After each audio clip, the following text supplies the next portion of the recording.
Ex-girlfriend's parents shamed me for ending our relationship, so I sent them proof of her inappropriate jokes and hidden fantasies. I, 26 male, broke up with my girlfriend of 4 years Mary, 27F, about a month ago, because she asked me to open our relationship. It is /was/ and always will be a major line in the sand for me, something that I have opened up to her about in the past. We've had a great relationship, and the only thing that stands out, and the only reason it stands out now is because of this situation, is she progressively started making a lot more sexual jokes about some of our shared friends over the last few months. Some involved her being with them and others were three-way jokes, etc. I won't lie, I played along a little, but I consistently made some joking response along the lines of "you're more than enough for me" and "or I don't like sharing." Never took any of it seriously, because, why would I?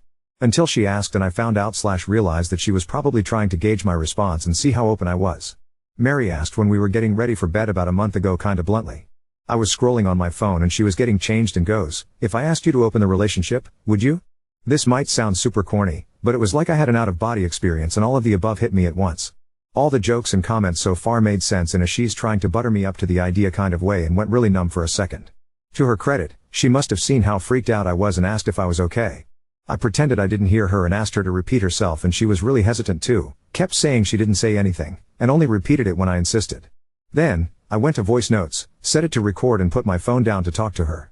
I don't remember much of it, just that I tried to stay calm and keep her talking, but the note is just over an hour and a half long and it feels like I'm listening in to a conversation that happened between two strangers. She trickled truth all the way through it and ultimately stuck to the idea that she hadn't been cheating. She didn't have any one person in mind, but had been fantasizing about mutual friends and people at work, and seemed to get the idea that they'd be open to something if she asked. A lot of it is her being defensive and me trying to needle information out of her without it escalating into an argument. A lot of me placating her and trying to make her feel comfortable enough to keep talking. The apartment is mine and I suggested we take a break a few nights later, so she went to stay with a friend for the weekend. By the next Monday I'd spoken to some of my friends and my sisters, separately, and come to the conclusion that we were done, and suggested she started looking for somewhere else to stay. She was upset but didn't really argue and had the vast majority of her stuff out, and at her parents' house, by the end of the week. So, coming to 2 days ago, her mom reached out over WhatsApp to say she was disappointed in how I'd handled everything. The message wasn't really framed in a way that she was reprimanding me, more that she wished we could have worked it out. She then added me to a group chat with her husband, ex's stepdad, and they both kinda tag-teamed me saying that we could work it out, I was making a mistake and that I shouldn't overthink things. I eventually got it out of them that my ex had fed them a very vague story that we had broken up because she'd wanted to take the next step in our relationship and that I'd freaked out, we'd argued and she'd been effectively kicked out. Her stepdad was leaning on the fact that he thought I was more mature than this, and her mom just kept repeating how disappointing this whole situation was. So, I was pissed.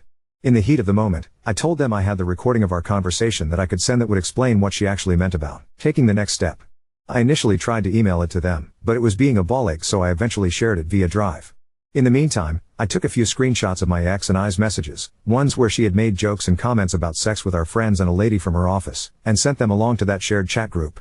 I haven't heard back since. Again, it's been 2 days, and I don't feel as vindicated anymore. A good few of my ex's comments were about other women, and I'm freaking out because I don't know how, if at all, open she's been about her sexuality with them. I also think I shouldn't have engaged at all, and I shouldn't have felt the need to prove my innocence to either of them. Ida? I've checked in with friends, and over social media, and it doesn't look like there's been any fallout. Also, my ex blocked me a week ago, before I spoke to her parents, so I can't really contact her without going in person. And, at this point, is it too late to even give her a heads up or check in? To address a few points I have seen in multiple comment. We don't live in the US and we have no laws on recording private conversations on the books. I am not proud of doing it, but it wasn't illegal. Mary and I had several mature, calm conversations about what we both wanted out of this relationship.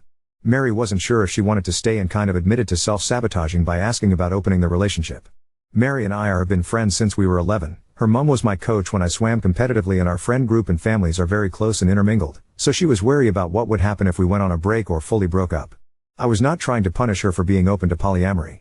Mary and I are both bi, and when I was in my last year of high school I was involved in an inappropriate relationship with a teaching assistant.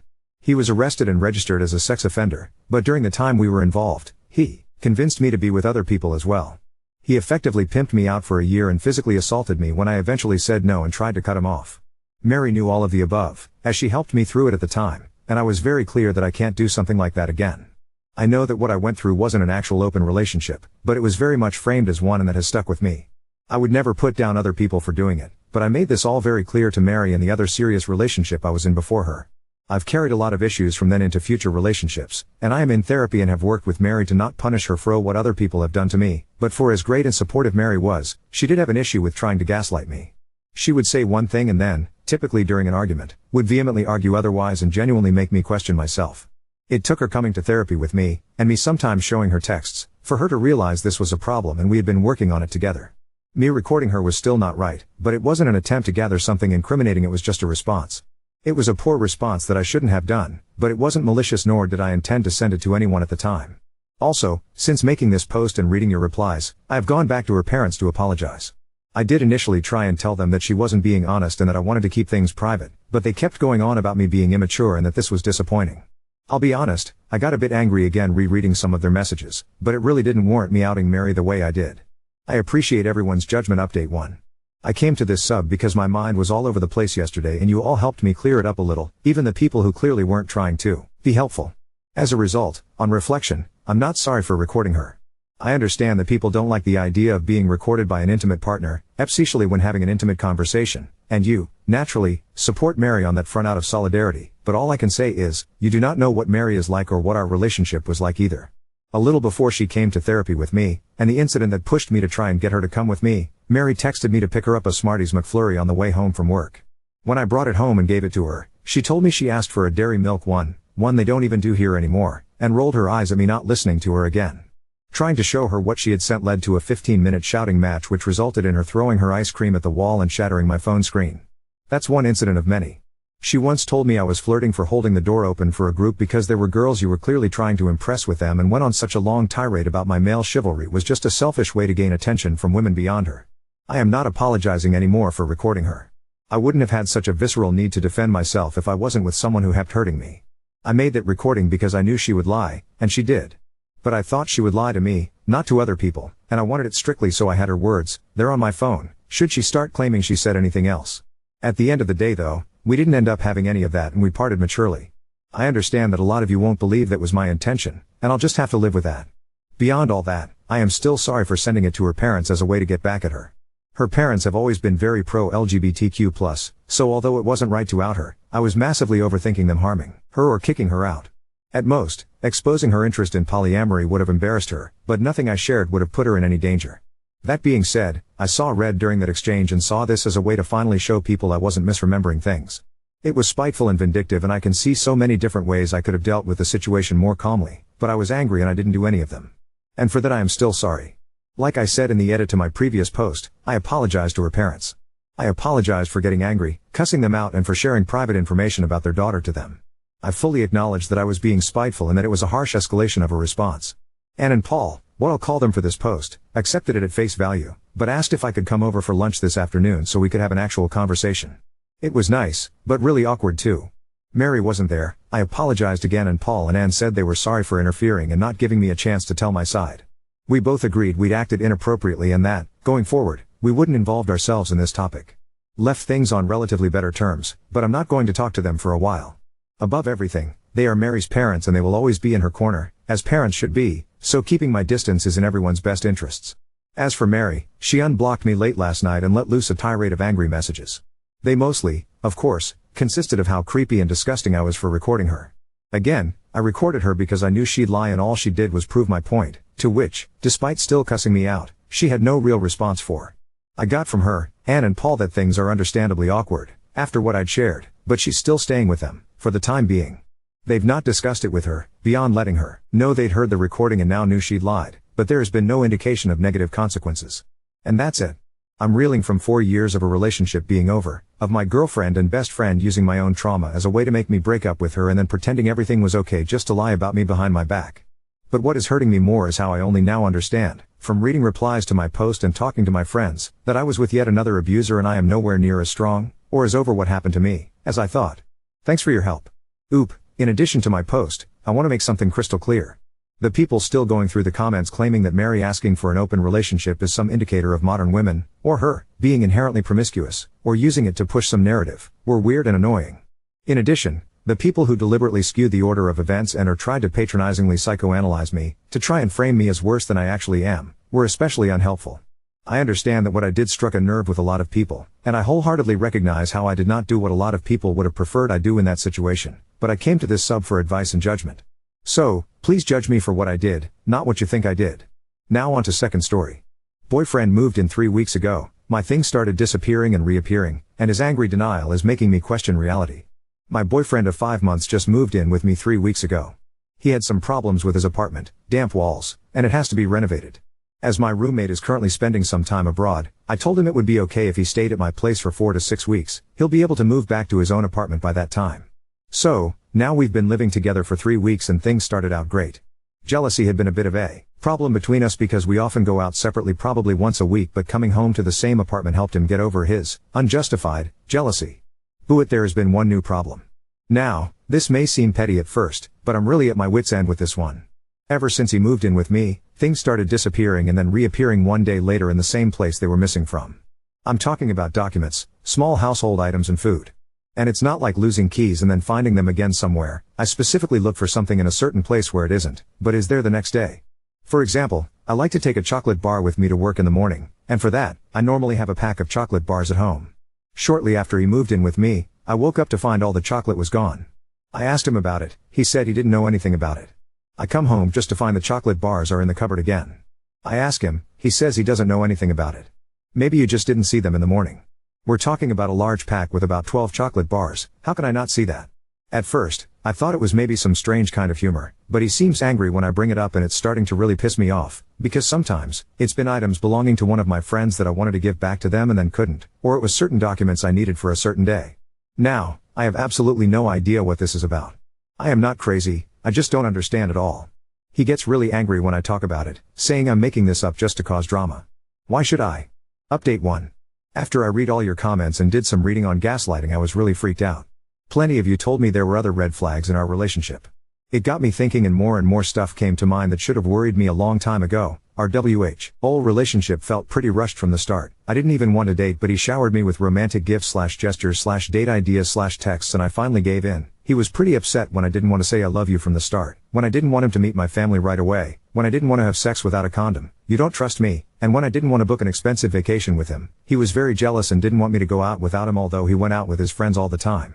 He made me cancel plans to spend time with him and then stood me up. He logged into my Facebook and changed my relationship status one day after we started dating as a surprise. I actually did worry at that, but thought he was just bad at making surprises. As someone pointed out, all the stuff that has gone missing had something to do with me leaving the house or meeting friends and family. A gift for my friend, the key to my parents' house, a USB stick I borrowed, documents for an application for a semester abroad, which we had a huge fight about because he didn't want me to go, etc. After I read all about gaslighting, I ordered a nanny cam. Unfortunately, the delivery took 4 days and after day 1 I already knew I couldn't be with him any longer. I wanted him out of the apartment ASAP and with as little drama as possible. I told him that my roommate had gotten a really interesting job offer and would cut her vacation short and come home in a week, so he had to move out. He was pretty angry, but I told him that there was nothing I could do. I also told him, as some of you suggested, that his landlord had to get him a place to stay and that he should call him. The next day, he told me that he had talked to his landlord and he could move back in his own flat on the following weekend. The renovations had not taken as long as planned. At this point, I doubt the apartment ever had damp walls to begin with, but who knows. In the evening he asked me if I wanted to move in with him because it works so well and you don't like your roommate anyway. I never even said that. I told him sure, I would move in with him in June. He was pretty excited about it. While I was waiting for the nanny cam to arrive, there was one incident when something went missing, a book that I had ordered for my dad over Amazon and wanted to bring him the next day. At least that's what I told my BF. Of course, in the morning, the book was gone. I chose to ignore it and he reacted quite strange to it, even asked me on my way out if I had taken the book with me. Why on earth would he ask that if he didn't expect a reaction from me? I just asked, what book? The book you wanted to bring your dad. I don't know what you're talking about. In the evening, the book was on my desk again, of course, and I ignored it again. 2 hours later, he casually walks by my desk and says, that's the book I was talking about. I just said, oh, that book. He seemed pretty angry for the rest of the evening. 2 days later, the nanny cam finally arrived. I set it up while he was at the gym and again, when he was there, placed a letter I needed for work on my desk. I wasn't surprised at all when it was gone a few hours later and reappeared the next day. When I finally was alone at home again and could check out the nanny cam evidence, I only saw what I already knew. He took the letter while passing the desk, put it in his gym bag and put it back a few hours later. However, as soon as I saw the evidence, I decided against confronting him. To be honest, I was scared of his reaction and had already decided to break it off as soon as possible. Also, the camera didn't show me his motive and I figured he probably wouldn't tell me anyway. However, it frustrated me very much that I would probably never know why he did it, and on the last evening before he moved back to his newly renovated apartment, I told him I wanted to watch an old movie called Gaslight. Thanks for the tip, everybody. It really is a great movie. He sat with me through the whole movie, but was quieter than usual while I talked the whole time about how unrealistic the movie was and that he was obviously insane.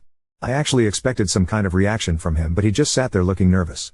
On Sunday, he took all his stuff back to his apartment.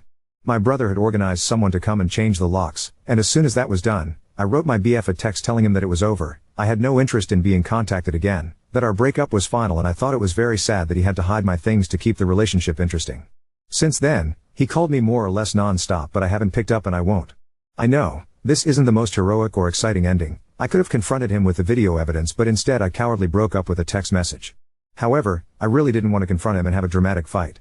I just wanted it to be over as soon and as smoothly as possible. If there's anything I've learned from this, it's to not rush into a relationship. For the past 7 years, I've jumped from one later to the next, and I think it's time to stay single for a while and concentrate on my college classes. For now, I'm going to stay at my brother's for 2 or 3 weeks, and I should probably change my phone number. I'm sorry that I can't give you any insight on why he did it. It may have been kleptomania, a prank, or messing with my stuff because something about me frustrated him. I will probably never know. In all the texts he sent me, it only says that he doesn't know what I'm talking about and he never took my things. Update 2. In the past few weeks I've gotten some messages asking if I'm okay/still alive, so I thought I'd write one more update. I'd love to give you an overall happy update, but unfortunately, the breakup didn't go as smoothly as I first thought it would.